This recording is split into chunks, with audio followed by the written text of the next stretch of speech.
una región donde se tiene bastante generación, es decir, potencial hidroeléctrico, y otro bipolo para interconectar dos sistemas eléctricos y con eso ampliar la región de estabilidad del sistema interconectado brasilero.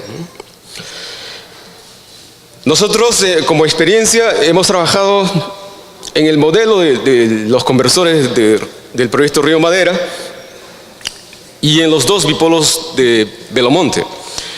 Entonces, es esa experiencia que nos gustaría transferirles a ustedes. Yo sé que la presentación es muy rápida y el tiempo es bastante corto, pero esto es lo que sucede, o así es como lo hemos hecho. El proyecto primero el bipolo 1 fue, digamos, asignado a Siemens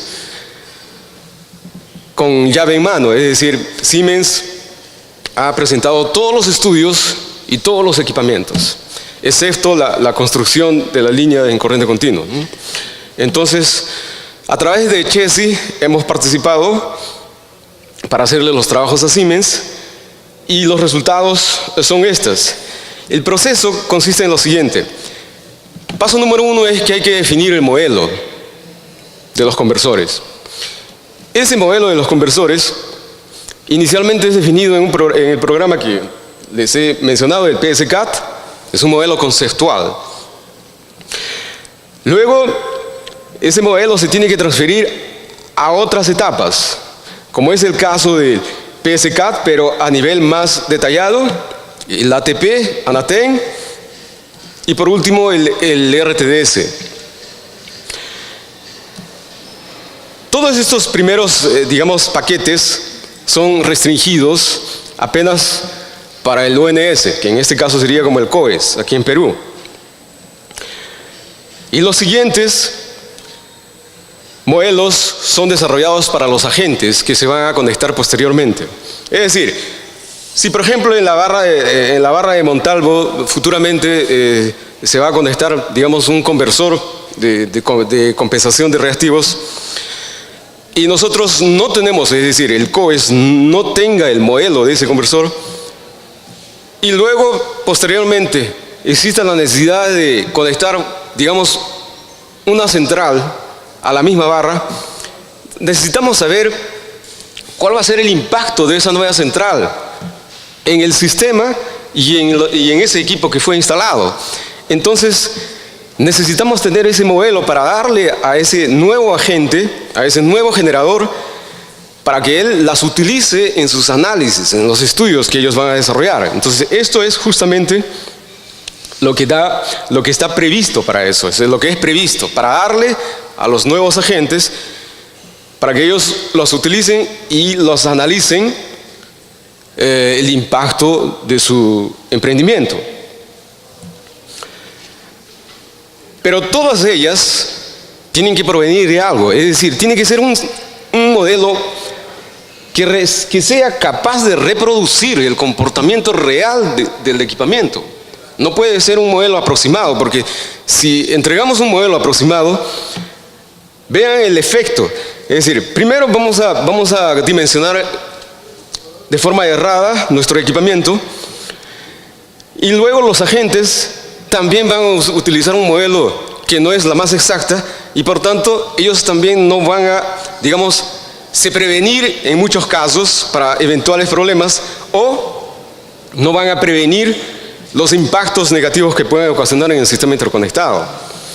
Entonces, existe una herramienta llamado de RTDS, que es un simulador en tiempo real.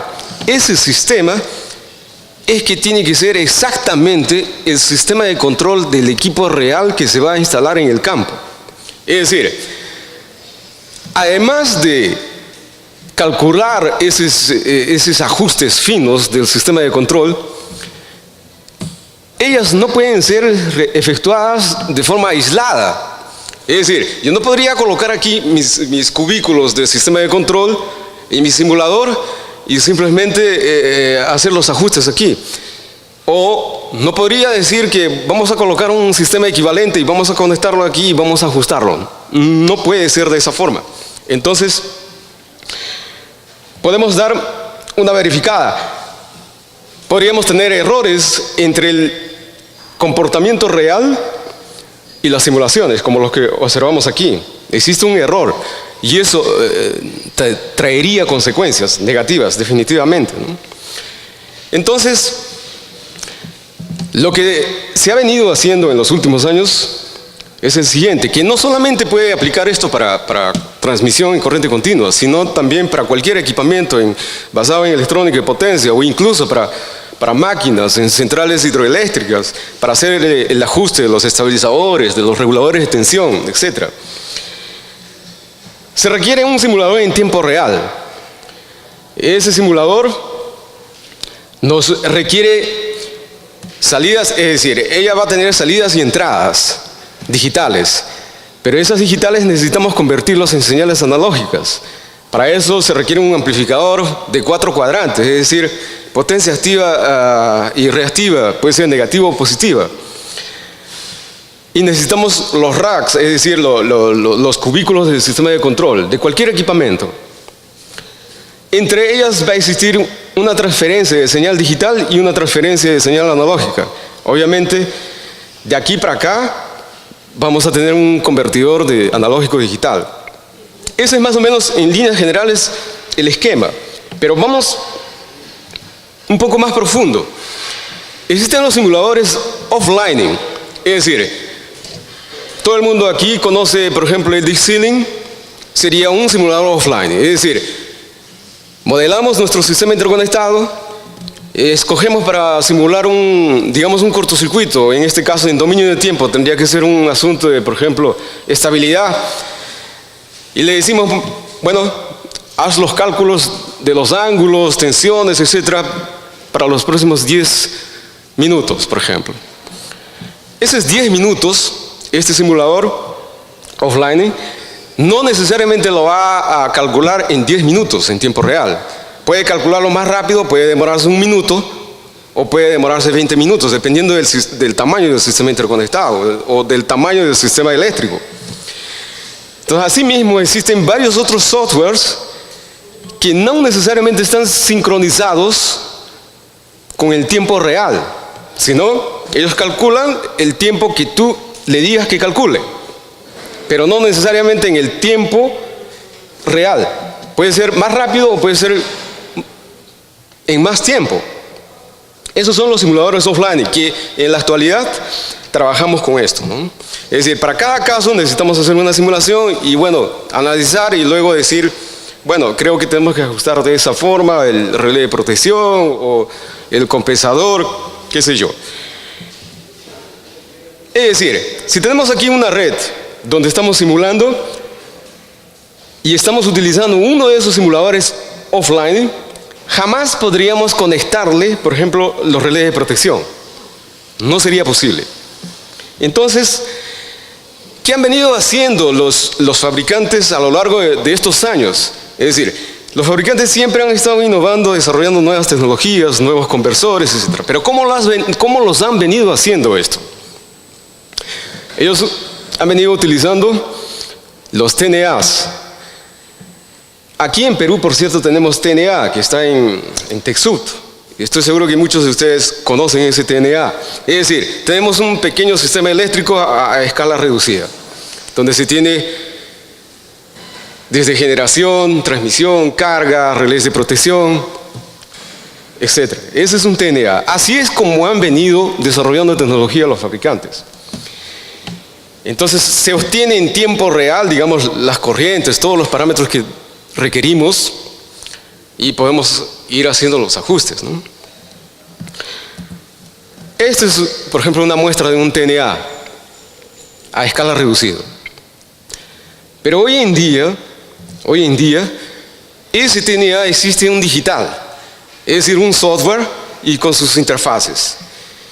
Ese digital, por tanto, ya no requiere, digamos, a escala reducida.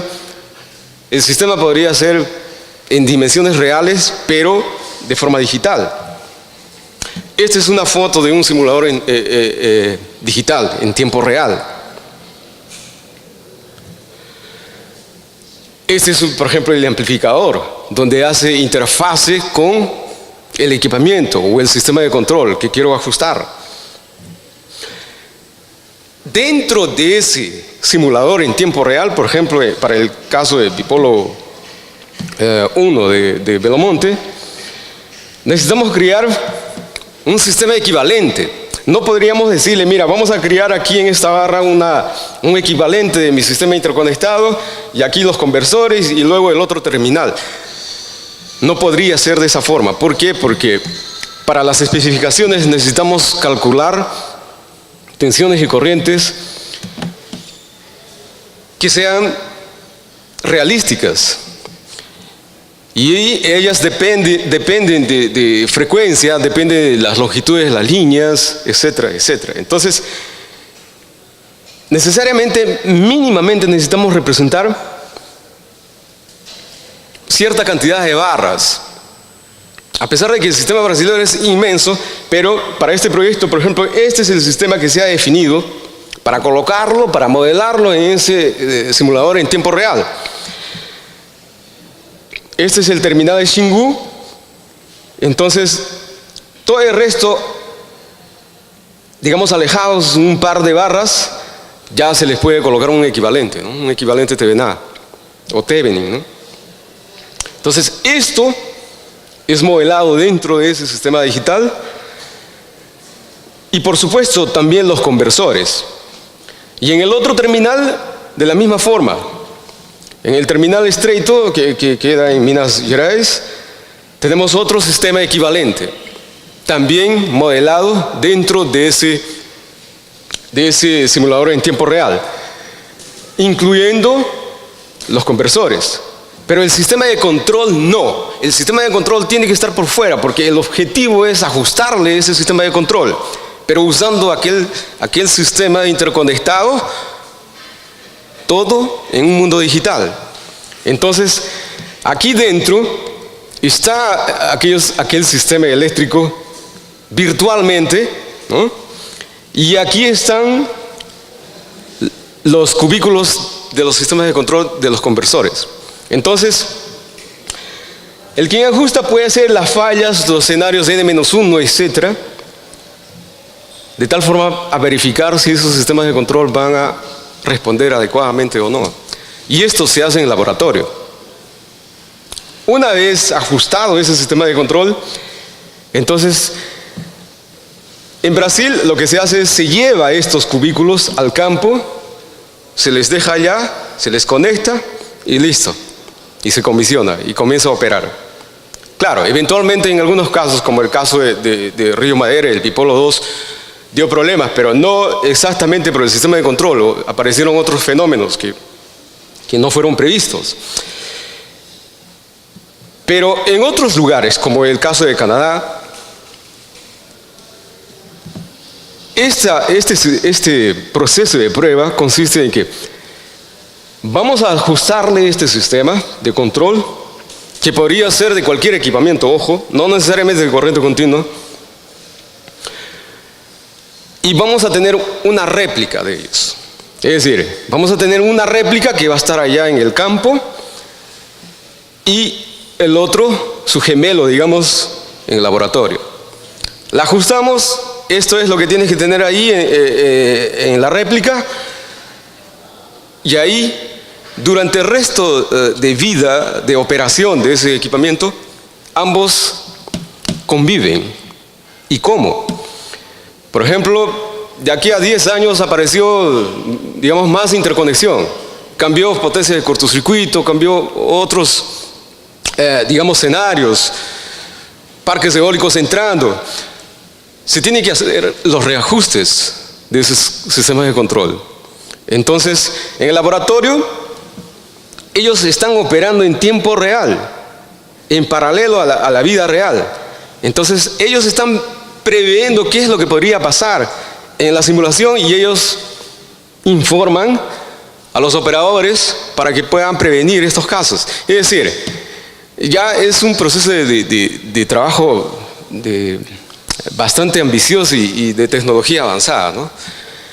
No solamente esto permite que tengamos que corregirle a un equipo que está instalado, ¿no? sino que también podemos implantarle nuevas funciones. Una vez creadas las nuevas funciones, podemos implantarlos y así es como se desarrolla la tecnología. Y así es como debe funcionar por el momento. Futuramente debe aparecer otras tecnologías que permitirán desarrollar más rápidamente, ¿no? Pero hoy en día mismo así es como funciona y así es como debemos hacer. Entonces, necesitamos aquí en Perú urgentemente por lo menos un laboratorio pequeño. En el CIEP estamos trayendo, que futuramente va a estar funcionando, pero no es a una escala grande, es una escala, digamos, 50 barras dentro del simulador.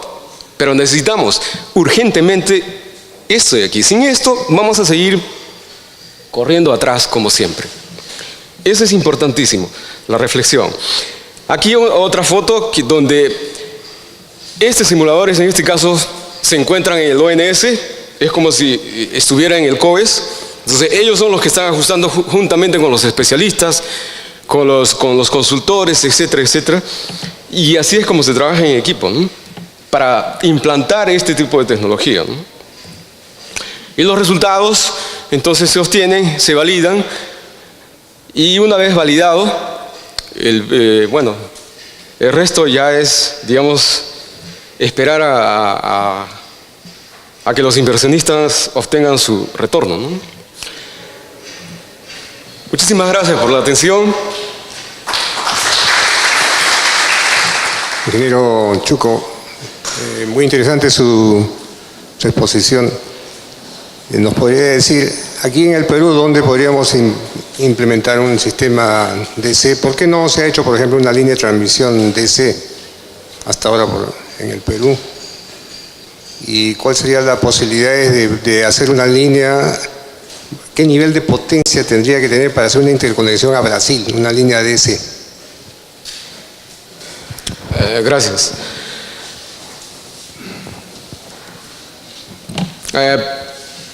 ¿Dónde podríamos hacer? Es decir, el proceso, digamos, oficial, por el camino oficial, es que para cualquier nuevo proyecto se tiene que implantar en los términos de la licitación de que cualquier nuevo equipamiento que se va a instalar aquí en el Perú tenga que venir con este tipo de equipamientos. Y estos equipamientos irían para el ONS, perdón, para el COES.